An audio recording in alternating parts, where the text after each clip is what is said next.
welcome to Gangsters Online. have fun and enjoy your...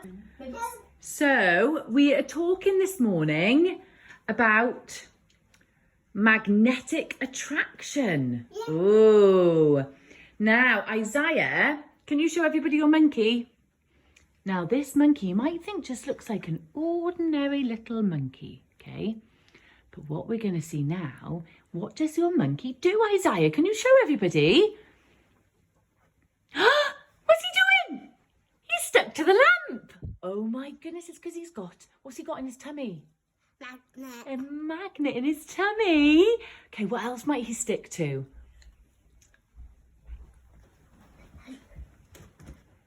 Oh, look, he's on the door frame.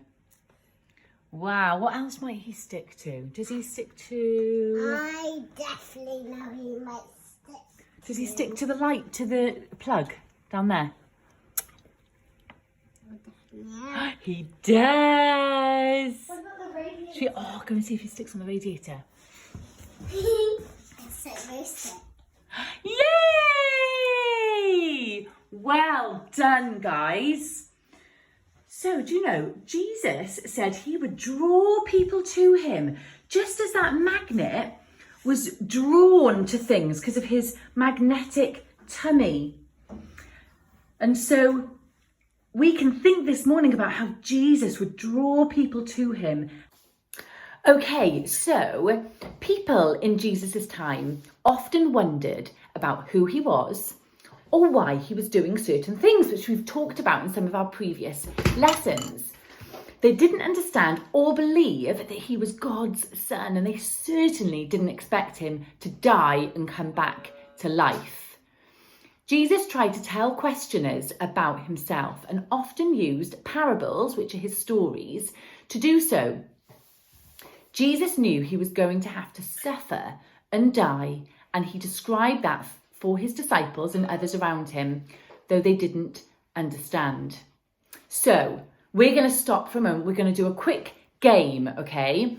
So we're going to do guess that sound, okay? So guess that sound. So we're going to have some sounds. You're not going to be able to see what they are, but you've got to really listen with your ears and see if you can guess what it is. So our first sound of the day is this one.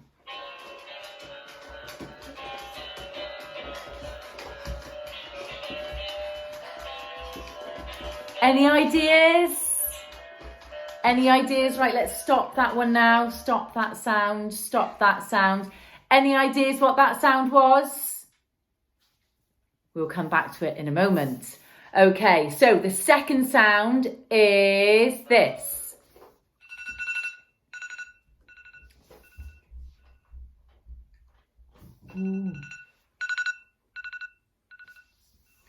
What might that be? Any ideas of what that sound was? Write it down or keep it in your mind and we'll come back to it in a moment. Okay, so sound number 3.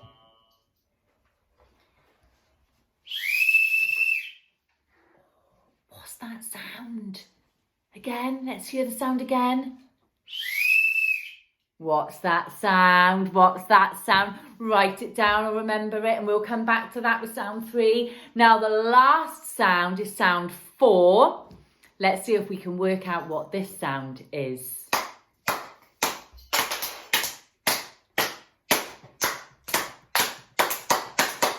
What's that sound? Can we guess the sound? Stop! Okay, let's see how many of those sounds you knew. So, our first sound, it was Isaiah on the guitar. Woo! Okay, so Hope is now going to show us what sound 2 was. Sound 2 was... It was a radar alarm kind of thing. ringtone on the mobile.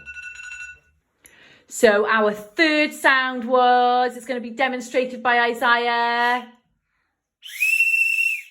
Show them everybody, what was that? A whistle. A whistle. And our fourth sound was